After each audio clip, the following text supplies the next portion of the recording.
शिखा शर्मा। सबसे पहले बात करेंगे खतरनाक वेरिएंट की जो कोरोना का नया सामने आया है। इस ओमिक्रॉन वेरिएंट के दस्तक देने के साथ ही कोरोना का खतरा बहुत ज्यादा बढ़ गया है और इस वेरिएंट को सबसे ज्यादा खतरनाक बताया जा रहा है। पिछले वेरिएंट से यानी कि डेल्टा वेरिएंट से 6 गुना ज्यादा खतरनाक ये ओमिक्रॉन वेरिएंट है। इसी को लेकर भारत ने भी तैयारियां शुरू कर दी हैं। इंडिया में अभी उसका कोई केस रिपोर्ट नहीं हुआ है। कोई भी ऐसे संदिग्ध केस है तो उसको तुरंत ही चेक करके उसको जीनोमिक सीक्वेंसेस भी करा रहे हैं। आज हमारे पास बहुत कुछ संसाधन भी अवेलेबल है, सारी लेबोरेटरी भी अवेलेबल है। कोई भी कैसी भी स्थिति को हम देख सकते हैं। दक्षिण अफ्रीका में मिला कोरोना का ओमिक्रॉन वेरिएंट एक बार फिर दुनिया को परेशान करने लगा है। WHO ने साफ कर दिया है कि कोरोना का ओमिक्रॉन वेरिएंट दुनिया में तेजी से फैल सकता है। इसके बेहद गंभीर नतीजे हो सकते हैं। कोरोना के ओमिक्रॉन वेरिएंट की दहशत इसलिए सबसे ज्यादा है क्योंकि इसका म्यूटेशन हैरान करने वाला है। ओमिक्रॉन के अप्रत्याशित तौर पर कई सारे स्पाइक प्रोटीन हैं। इनमें से कुछ ऐसे हैं जो कि संक्रमण का तेजी से प्रसार कर बड़ी आपदा में तब्दील कर सकते हैं। दुनिया भर में ओमिक्रॉन वेरिएंट के बढ़ते खतरे को देखते हुए भारत ने भी मंथन शुरू कर दिया है। और आज के दिन में सारे प्रिकॉशन जो लेने की आवश्यकता है, क्योंकि कोविड क्राइसिस के दरमियान हमने बहुत कुछ सीखा है। आज हमारे पास बहुत कुछ संसाधन भी अवेलेबल है, सारी लेबोरेटरी भी अवेलेबल है। कोई भी कैसी भी स्थिति को हम देख सकते हैं। लेकिन आज के दिन में ओमिक्रॉन वेरिएंट के संदर्भ में देश में कोई केस रिपोर्ट नहीं हुआ है और देश में ये वेरिएंट ना आए इसलिए हर संभव प्रिकॉशन लिया जा रहा है।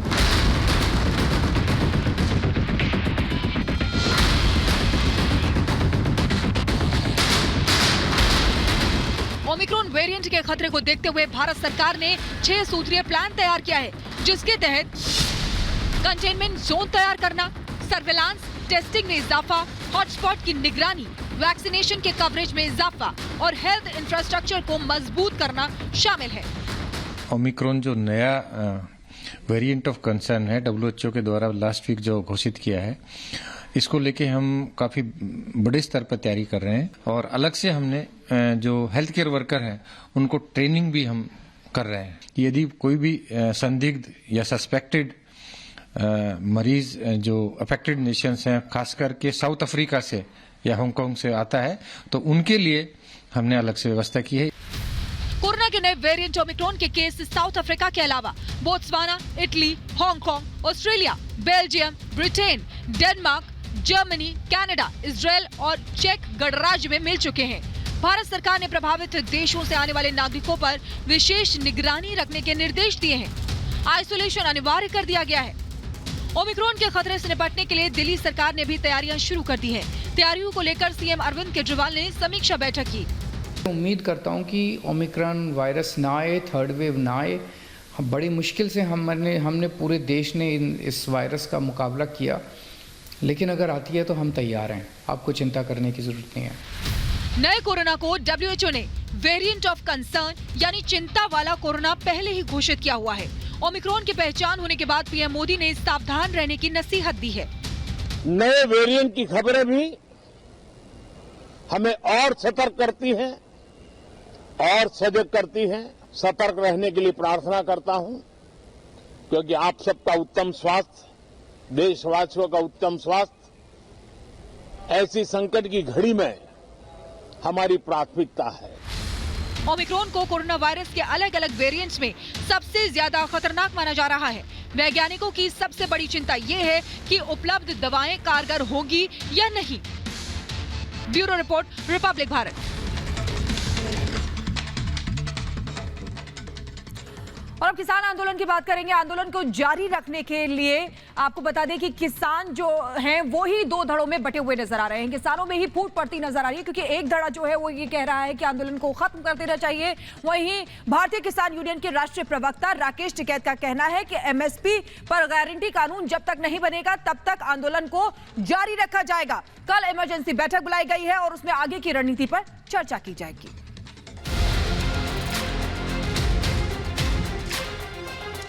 कौन जा रहा वापसी? ये जो अफवाह चला रहे हैं, ये अफवाहें चल रही हैं। सरकार और किसान संगठनों को एमएसपी पर चर्चा करनी चाहिए। तो ये कहीं न कहीं फिर राजनीति से प्रेरित है कि नई 6 मांग कर दिया तो उनको घर जाना चाहिए। सही बात है, उनकी नज़र में तो किसानों के हितैषी जो है सिर्फ वाड्रा साहब हैं। जो सदस्य इसके पक्ष में आ गए, संसद से निकले कृषि कानून के समाधान ने आंदोलन जीवियों को परेशान कर दिया है। आंदोलन की आड़ में हो रहे कारोबार खत्म होने का डर सताने लगा है। इस डर के पीछे की वजह किसानों के एक तबके का बदला तेवर है, जो अब आंदोलन को आगे बढ़ाने के मूड में नहीं। खबर है कि पंजाब के किसान घर वापसी की तैयारी करने में जुट गए हैं, जिसको लेकर कल एक अहम बैठक होने वाली है। हमारी जो भी राय आती है हम एक बार बनाते हैं, उसके बाद वो राय एसके में रखते हैं, उसमें से पास होती है। इसीलिए वो राय बना ली है और 1 तारीख में एसकेएम में रखेंगे, उसके बाद वो पास की जाएगी। क्या राय बताएगी? ये एसकेएम की मीटिंग में बताएंगे। कल होने वाली बैठक ने आंदोलन को लेकर सियासत करने वालों की नींद उड़ा दी है। खुद को किसानों का नेता बताने वाले राकेश टिकैत एमएसपी की मांग को लेकर किसानों को नए सिरे से भड़काने में जुट गए हैं। कौन जा रहा वापसी? ये जो अफवाह चला रहे हैं, ये अफवाहें चल रही हैं। कल संयुक्त किसान मोर्चा के 42 लोगों की कमेटी की आपात बैठक होने वाली है। ये बैठक पहले 4 दिसंबर को होने वाली थी, लेकिन अचानक बैठक की तारीख बदल दी गई। ये माना जा रहा है कि कल होने वाली इस बैठक में आंदोलन खत्म करने को लेकर कोई बड़ा फैसला हो सकता है। हालांकि खुद को किसान नेता बताने वाले राकेश टिकैत इस बात से इत्तेफाक नहीं रखते। आंदोलन को जारी रखने के लिए वो अपनी पूरी ताकत झोंकते नजर आए। मुकदमे वापसी एमएसपी से बातचीत करे बिना यहाँ से कोई किसान नहीं जाएगा, न यहाँ से मोर्चे खाली हो रहे हैं। ये अफवाह शनिवार तक चलेगी। रणनीति है हमारी, 4 तारीख में एसकेएम की मीटिंग है और 4 तारीख में आगे के प्रोग्राम की रूपरेखा हम तैयार करके बता देंगे। राकेश टिकैत जी ने किसानों का बड़ा नुकसान किया है। अपनी राजनीति को चमकाने के लिए बड़ा नुकसान किसानों को किया है। ये आने वाले समय में पता चलेगा। हमने देखा कि पहले दिन ही लोकसभा और राज्यसभा से तीनों कृषि विधेयकों को वापस लेने की कार्रवाई तुरंत की गई और उसके बावजूद इस तरह की बातें करना उनकी ओछी मानसिकता को दर्शाता है। जो जानकारी मिल रही है उसके मुताबिक आंदोलन में शामिल 32 संगठन प्रदर्शन को आगे बढ़ाने के मूड में नहीं, जिसमें ज्यादातर पंजाब के किसान संगठन शामिल हैं। दरअसल किसान आंदोलन में करीब 70 किसान संगठन हैं। इसमें 40 संगठन अकेले पंजाब से हैं। टिकरी बॉर्डर पर आंदोलन कर रहे ज्यादातर किसान पंजाब से हैं, जबकि सिंगू बॉर्डर पर पंजाब के 50% से ज्यादा किसान हैं। एक तरह से देखा जाए तो इस चल रहे आंदोलन में सबसे बड़ी हिस्सेदारी पंजाब की ही है। ऐसे में पंजाब के किसानों के बदले तेवर ने आंदोलन जीवियों की परेशानी बढ़ा दी है। उनकी अभी तक मांग क्या थी कि जिस दिन ये तीनों कानून वापस हो जाएगा उस दिन किसान घर जाएगा। अब अगर इसके बाद भी वो आंदोलन कर रहे हैं तो ये कहीं न कहीं फिर राजनीति से प्रेरित है कि नई 6 मांग कर दिया। आखिर ये भारत का लोकसभा या राज्यसभा, भारत का सदन, ये देश के 135 करोड़ लोगों के द्वारा निर्वाचित हुई चुनी हुई सरकार है, उनको घर जाना चाहिए।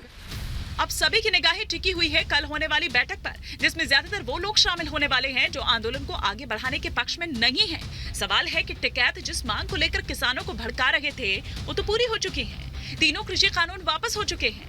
फिर आंदोलन खत्म करने का ऐलान क्यों नहीं किया गया? 6 नई मांगे अचानक कहां से सामने आ गई? क्या राकेश टिकैत आंदोलन की आड़ में कोई बड़ा खेल खेल रहे हैं, जिसकी वजह से आंदोलन को खत्म ही नहीं करना चाहते?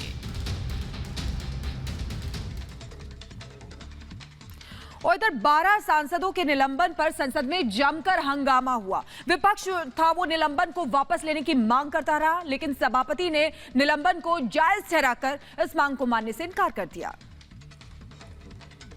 हम चर्चा करना चाहते हैं, इस माहौल में चर्चा करना चाहते हैं।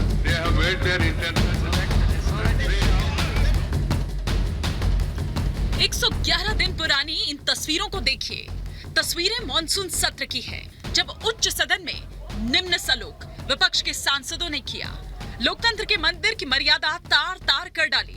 सभापति की कुर्सी का अपमान किया। आलम यह रहा कि तय वक्त से पहले मॉनसून सत्र खत्म करना पड़ा, जिससे देश को नुकसान हुआ वो अलग। उस वक्त तो सत्र का समापन हो गया, लेकिन मॉनसून सत्र का बवाल शीत सत्र में नई गर्मा गर्मी के साथ सामने आ गया।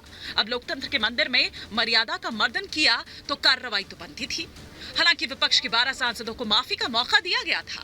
माफी नहीं मांगी तो पूरे सत्र के लिए निलंबित कर दिया गया, जिस पर विपक्षी दल हत्थे से उखड़ गए और फिर से हंगामा शुरू कर दिया। संसद परिसर में प्रदर्शन के साथ ही दोनों सदनों में खूब अफरा तफरी हुई।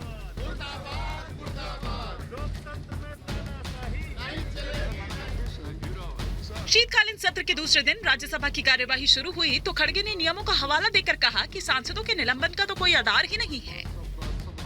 The moving of the motion and its adoption is a gross violation of rules of procedure regarding suspension of members provided under Rule 256. जो नुमाइंदे आते हैं, ये नुमाइंदे को बोलने का, अपना बात रखने का मौका देना चाहिए, लेकिन ये सरकार ये मौका नहीं देना चाहते हैं। साथ साथ ये डरा के धमका के और सस्पेंशन की जो हथियार है उसको अख्तियार करते हुए विपक्ष को डराना चाहते हैं, विपक्ष की जबान बंद कराना चाहते हैं।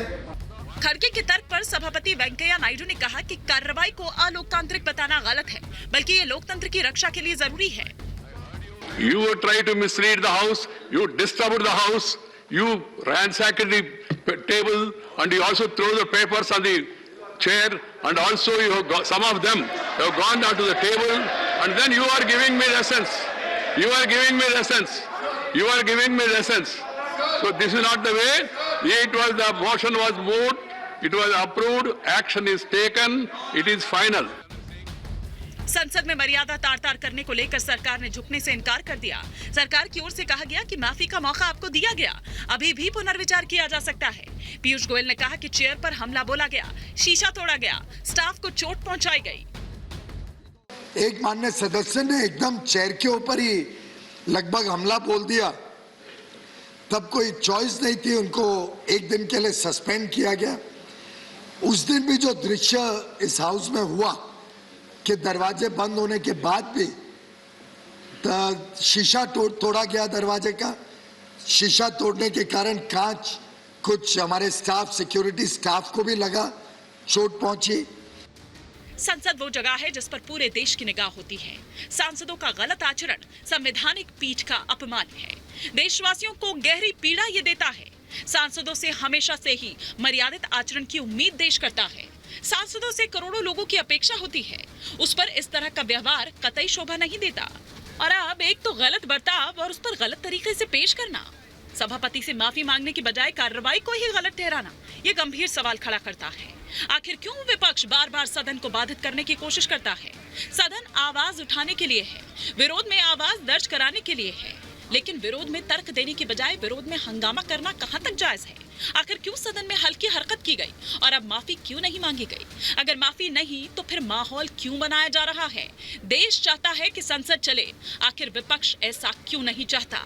Bureau report, Republic Bharat.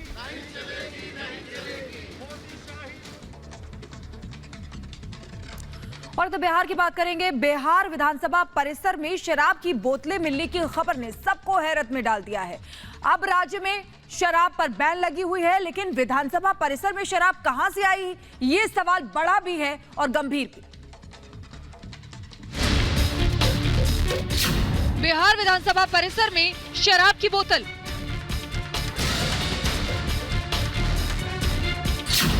जहां बना कानून उसी परिसर में खिलवाड़। रिपब्लिक भारत की खबर का बड़ा असर। पटना में मौजूद बिहार विधानसभा परिसर से ऐसी खबरें सामने आई हैं जो हैरान कर सकती हैं। लोकतंत्र के जिस मंदिर से 5 साल पहले शराबबंदी और नशा मुक्ति को लेकर कानून बना, उसी मंदिर के पास कानून को तोड़ा गया। शराब किसने पिया, कितना पिया, यह अभी भी बड़ा सवाल है।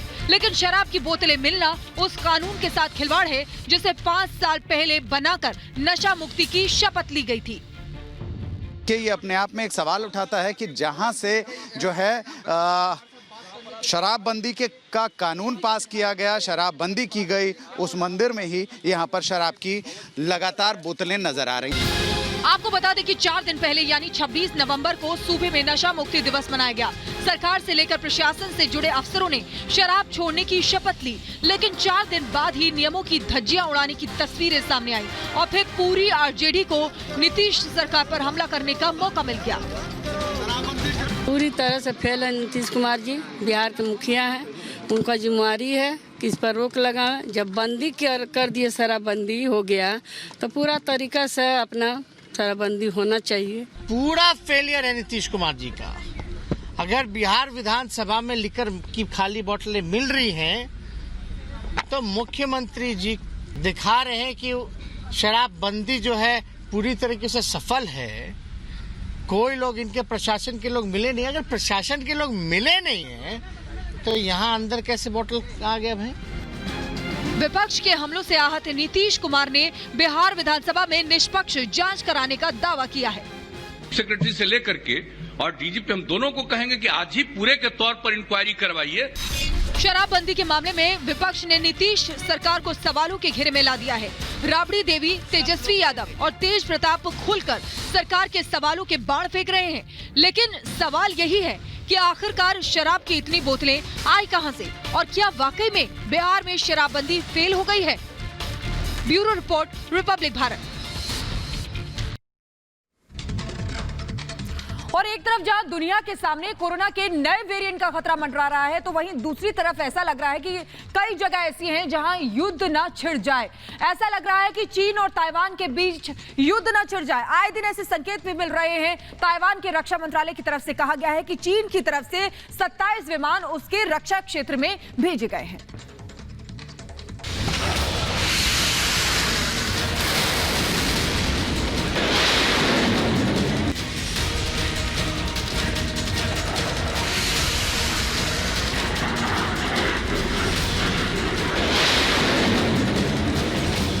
चीन और ताइवान में टकराव की आशंका बढ़ती जा रही है। ये डर सताने लगा है कि कहीं दोनों देशों में युद्ध न छिड़ जाए। चीन ताइवान को लगातार धमका रहा है। वो उस पर कब्जा करने की धमकी दे रहा है। चीन अपनी सेना की तैनाती कर रहा है।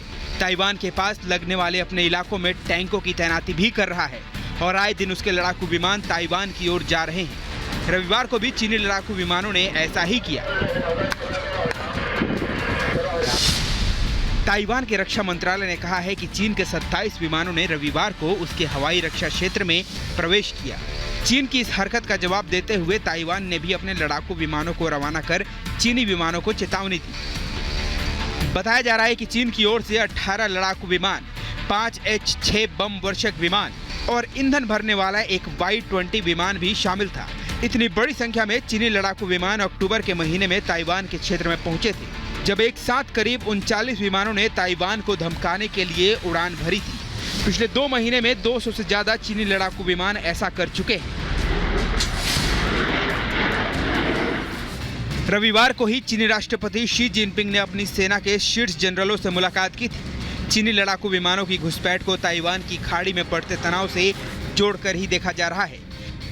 ताइवान की ओर से साझा की गई जानकारी के मुताबिक चीनी विमानों ने ताइवान के दक्षिणी भाग के पास उसके वायु रक्षा क्षेत्र में प्रवेश किया और चीन लौटने से पहले प्रशांत महासागर में उड़ान भरी। दावा यहां तक किया गया कि लंबी दूरी तक उड़ान के दौरान चीनी लड़ाकू विमानों ने हवा में ही ईंधन भी भरा।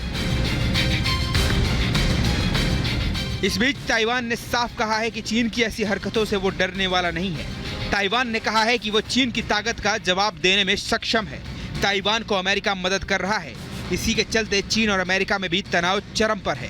चीन इस बात से भी चिढ़ा हुआ है। इस बीच 5 अमेरिकी सांसद गुरुवार को सरकारी अधिकारियों से मिलने ताइवान पहुंचे। चीन इस बात से भी तमतमा गया है। चीन इससे भी आग बबूला है कि अमेरिका ने अगले ही महीने लोकतंत्र पर चर्चा के लिए उसे नहीं बुलाया, जबकि 110 देशों को न्योता भेजा, जिसमें ताइवान भी शामिल है। Bureau report, Republic Bharat.